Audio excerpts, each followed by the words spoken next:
नमस्कार, आप देख रहे हैं लोकोत्तर न्यूज। मैं हूं आपके साथ हर्षिता। आइए करते हैं खबरों से शुरुआत। कोरोना संक्रमण काल के कारण जिले में टीबी के मरीज बढ़ने का खतरा बढ़ गया है।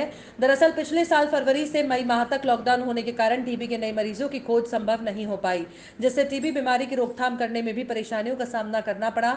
स्वास्थ्य अधिकारियों का कहना है कि आगामी 5 वर्ष में पूरे विश्व में टीबी के 64 लाख नए मरीज मिलने का अनुमान है। कोरोना संक्रमण के चलते 5 वर्ष पूर्व की स्थिति में टीबी नियंत्रण कार्यक्रम पहुंच चुका है, जो कि अन्य स्वास्थ्य लोगों के लिए भी नुकसानदायक है। सामयिक प्रश्न है। बहुत ही उत्सुक हैं लोग ये जानने के लिए कि कोरोना महामारी का क्षय नियंत्रण पर क्या प्रभाव पड़ा है। इसका प्रभाव यह है कि फरवरी के द्वितीय सप्ताह से लेकर मई के द्वितीय सप्ताह तक जो एकदम बंद पूरे विश्व में रहा है, इससे क्षय रोग के जो नए रोगी खोजे जाने थे वे नहीं खोजे जा सके। कालांतर में ये रोगी जो हैं रोग को फैलाएंगे भी। और स्टॉप टीबी ऑर्गेनाइजेशन के द्वारा किए गए शोध में यह सामने आया है कि आने वाले 5 वर्षों में लगभग 64 लाख नए मरीज पूरे विश्व में अधिक पैदा होंगे, जो बीमारी को फैलाने का काम भी अधिक करेंगे। कहने का अर्थ ये कि इस कम खोजे गए रोगियों के कारण हम आज से 5 वर्ष पहले की स्थिति में पहुंच गए हैं। हमारे निरंतर प्रयासों से खोजे जाने वाले रोगियों की संख्या निरंतर बढ़ रही है। आज से 5 वर्ष पूर्व जितने रोगी खोजे गए थे, उतने ही रोगी इस वर्ष भी लगभग खोजे गए हैं। इससे यह समझ में आता है कि हम क्षय नियंत्रण में आज से 5 वर्ष पहले की स्थिति में पहुंच गए हैं।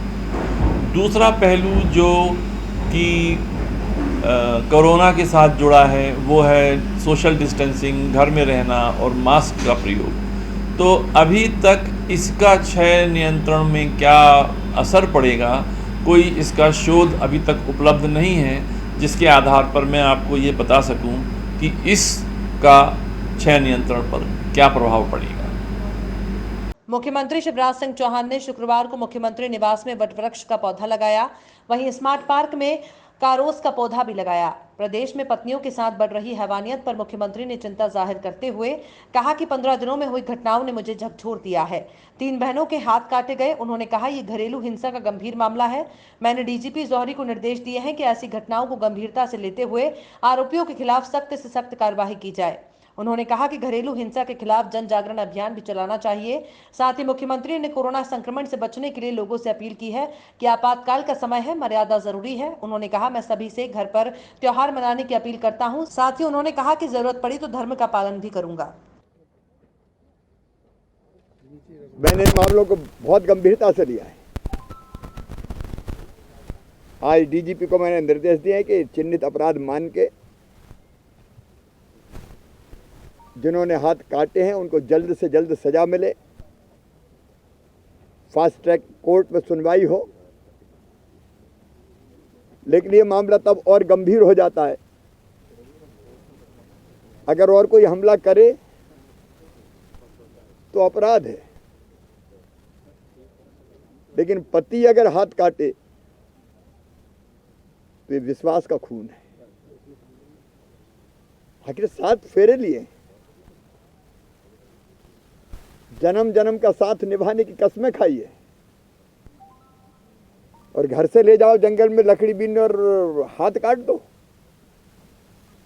ये साधारण अपराध नहीं है, ये भयंकरतम अपराध है। और इसलिए इसको केवल 307 का मामला नहीं माना जा सकता। अब इस पे धारा 307 लगती है, लेकिन घरेलू हिंसा के इस जघन्य मामले पर आज मैंने निर्देश दिए कि और कड़ा कानून बनाया जाए। मैं साधारण अपराधों की तरह ऐसे मामले नहीं ले सकता। और आज मध्य प्रदेश में मैं अपील भी करना चाहता हूं कि हम मध्ययुगीन बर्बर युग में जी रहे हैं। पति की मर जाए और पत्नी के हाथ काट दे, ये हो नहीं सकता। इसलिए घरेलू हिंसा के खिलाफ एक जन जागरण का अभियान भी चले, ये भी मैंने सोचा है, और एक नया कानून बने जो ऐसे अपराधियों को कठोरतम दंड दे जिससे ये शहर जाएं और ऐसी घटना फिर ना हो। कोरोना का संक्रमण लगातार बढ़ रहा है। महानगरों की स्थिति बिगड़ रही है। कई उपाय हमने किए हैं, लेकिन ये लोगों की जिंदगी का सवाल है, और मुख्यमंत्री होने के नाते, राज्य शासन के नाते हमारी जवाबदारी है कि संक्रमण को रोकने के लिए हर संभव कदम उठाए जाएं। हमारी 3 तरह की तहरी रणनीति है। दमोह के तेंदुखेड़ा ब्लॉक के गांव सहरी में महाराणा प्रताप संघ पदाधिकारी पर्यावरण संरक्षण और सामाजिक कार्यों में पहले ही अपनी रुचि दिखा चुके हैं। अब ये युवाओं के द्वारा छोटे बच्चों और बालिकाओं को सुरक्षा की दृष्टि से आत्म सुरक्षा के हुनर सिखाए जाने का कार्य निरंतरता से कर रहे हैं, जिसमें गांव के बालक बालिकाओं हर सुबह ग्राउंड पर आत्मरक्षा का प्रशिक्षण दिया जा रहा है। आत्मरक्षा के लिए जरूरी हष्ट पुष्ट रहने के लिए जहां योगाभ्यास करवाया जा रहा है, वहीं फिजिकल ट्रेनिंग के लिए दौड़ कूद भी करवाते हैं। महाराणा प्रताप संघ के संचालक पुष्पेंद्र सेन नियमित सुबह से सबसे पहले 40 मिनट दौड़ लगवाते हैं और व्यायाम कराते हैं, फिर आत्मरक्षा के प्रयास सिखाते हैं। इसी बीच शिक्षक गोवर्धन प्रसाद यादव ने बताया कि योग भगाए रोग के चलते सुबह सुबह योगाभ्यास से शरीर में नए रक्त मार्ग का निर्माण होता है और हमारा शरीर ऊर्जावान और बलिष्ठ बनता है। उन्होंने बच्चों को योग करने के फायदे बताए और योग करने के प्रति बच्चों को मोटिवेट और प्रेरित किया। उन्होंने बताया कि यदि आप नियमित रूप से योगाभ्यास करते हैं तो कई प्रकार की बीमारियां जैसे दमा, शुगर, रक्तचाप, हार्ट अटैक, हाथ पैर और घुटनों के जोड़ों का दर्द और पेट संबंधी कई बीमारियां बिना इलाज के ठीक की जा सकती हैं। यदि आप नियमित रूप से योग करते हैं तो आप में एकाग्रता आएगी और आप अपनी इंद्रियों पर नियंत्रण कर सकते हैं। हमारे ग्राउंड पर काफ़ी बच्चे सुबह से मॉर्निंग वॉक, एक्सरसाइज, रनिंग करने आते हैं। आज ये बच्चे आप लोगों को दिखाएंगे कि मतलब कैसे ये रनिंग करते हैं, कैसे अपनी प्रतिभाएं निखारते हैं इस ग्राउंड पर। ये हमारा ग्राउंड है। कुछ ही देर बाद आपको ये बच्चे रनिंग करते हुए दिखाएंगे।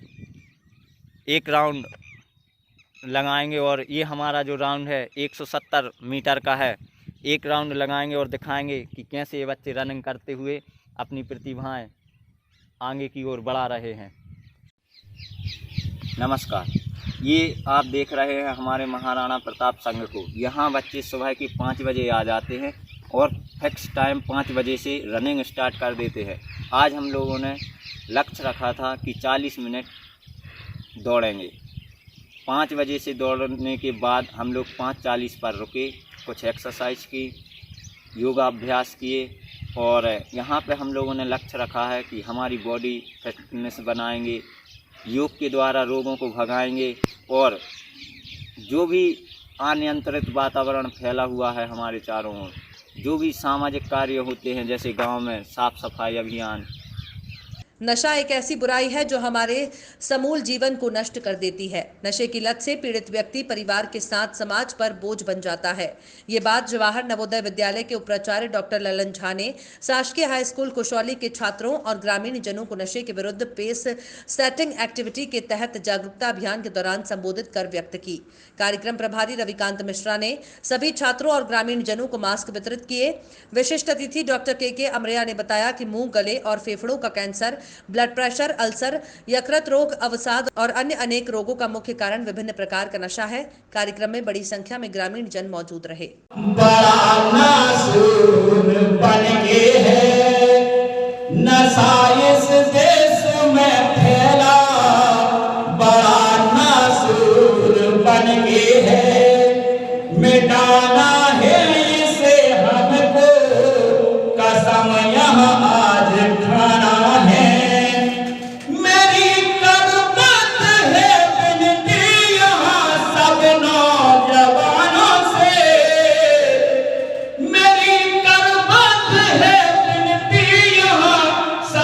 पुलिस विभाग एक बार फिर से उप निरीक्षकों को पदोन्नत कर कार्यवाहक निरीक्षक बनाया गया है। शुक्रवार को जबलपुर स्थित पुलिस कंट्रोल रूम में पुलिस अधीक्षक सिद्धार्थ बहुगुणा ने उप निरीक्षक से कार्यवाहक निरीक्षक के पद पर पदोन्नत हुए उप निरीक्षकों के कंधों पर तीसरा स्टार लगाया और उनके उज्जवल भविष्य की कामना की। एसपी द्वारा सम्मान मिलने से उप निरीक्षकों में खुशी का माहौल देखने को मिला। एसपी का कहना है कि जल्द ही कार्यवाहक निरीक्षकों को दूसरी जगह स्थानांतरण किया जाएगा, जहां वो पूरी ईमानदारी से अपने कर्तव्यों का पालन करेंगे। हमारे उप निरीक्षक है, उनको कार्यवाहक निरीक्षक का प्रभार दिया गया है। इसमें आज एक सेरेमनी पुलिस कंट्रोल रूम में रखी गई, जिसमें उनको जो 3 सितारा जो फ्लैप्स जो निरीक्षक के रैंक के होते हैं वो उनको प्रतीकात्मक रूप से पहनाए गए। इन सभी का स्थानांतरण प्राय सभी का जोधपुर से अन्यत्र हो गया है। मैं इन सबको आगे की पदस्थापना के लिए बहुत बहुत बधाई देता हूँ और ये इनके जीवन का बहुत बड़ा दिन है, क्योंकि प्रमोशंस किसी के भी करियर में कम ही रहते हैं और मुझे आशा है कि इस कदम से हमारे सारे अधिकारी बहुत ज़्यादा उत्साहित रहेंगे और जहाँ भी जाएंगे बहुत अच्छा काम करेंगे, जैसे कि वो जबलपुर में करते रहे। सर, कुछ थाना प्रभारी जो बने, कुछ टीआई जो बने हैं, वो उनका कल 4 दिन में जो है ट्रांसफर भी होने वाला है, तो क्या उनका कोई थाना दिया जाएगा ऐसा कुछ 1 दिन के लिए? पुलिस मुख्यालय भोपाल से उप निरीक्षकों को पदोन्नत के बाद निरीक्षक बनाया गया है, जिसमें अलग अलग थानों में पदस्थ जिले के 16 उप निरीक्षक पदोन्नत हुए हैं। तेंदुखेड़ा सब डिवीजन से 4 उप निरीक्षकों को पदोन्नत किया गया है। जानकारी के अनुसार पुलिस मुख्यालय भोपाल के आदेशानुसार निहित प्रावधानों आधार पर मध्य प्रदेश के दमोह जिला बल में पदस्थ उप निरीक्षकों के निरीक्षक पद का कार्यवाहक प्रभार यानी कि उच्च पद पर कार्य करने का अधिकार दिया गया है। जबेरा थाने में पदस्थ उप निरीक्षक कमलेश तिवारी, पीखान तेंदुखेड़ा थाना से अभिषेक चौबे, नौहटा थाना से सत्येंद्र सिंह राजपूत सहित गणेश द्विवेदी, भल्ला दुबे, मनीष मिश्रा, श्याम विहारी मिश्रा, संदीप दीक्षित, सरस्वती तिवारी, विजय सिंह राजपूत, सुषमा श्रीवास्तव, मधु पटेल, नरेंद्र सिंह, श्रीराम पांडे, सुधा शुक्ला, राजेंद्र प्रसाद शर्मा निरीक्षक बनाए गए हैं। बेरा थाना में पदस्थ थाना प्रभारी के तिवारी सहित पी खान निरीक्षक बनाए जाने पर 3 स्टार लगाने का कार्यक्रम थाना प्रांगण में शुक्रवार को आयोजित किया गया, जिसमें आनंद धाम के संत स्वामी रंजीतानंद जी सरस्वती ने पदोन्नत हुए दोनों अधिकारियों को 3 स्टार लगाए। मध्य प्रदेश पुलिस विभाग द्वारा जो प्रमोशन की सूची जारी की गई है, उसमें निरीक्षक के पद पर पदनाम देकर मुझे भी पदोन्नत किया गया है। इसी तारतम्य में आज मेरे द्वारा नया पदभार ग्रहण किया गया है और मेरी सेवा 41 साल की सेवा पूर्ण हो चुकी है और 3 माह की सेवा शेष है। और इस प्रमोशन पर जो सब लोग इकट्ठे हुए, सबके लिए बहुत बहुत धन्यवाद और बधाई देना चाहता हूँ। बहुत सारे कारण होते हैं, तो इतना अच्छा व्यक्तित्व है पुलिस में मिलना भी उतना आसान नहीं है कि सभी समाज सेवियों से, जनता से, पत्रकारों से एक सी समानता के साथ व्यवहार कर पाते हैं आप लोग। तो आपके उज्ज्वल भविष्य के लिए मैं बहुत बहुत बधाई देता हूँ और आप लोग इसी प्रकार तरक्की करते रहें और स्वस्थ रहें। खबरों में फिलहाल इतना ही। आप देखते रहिए लोकोत्तर न्यूज।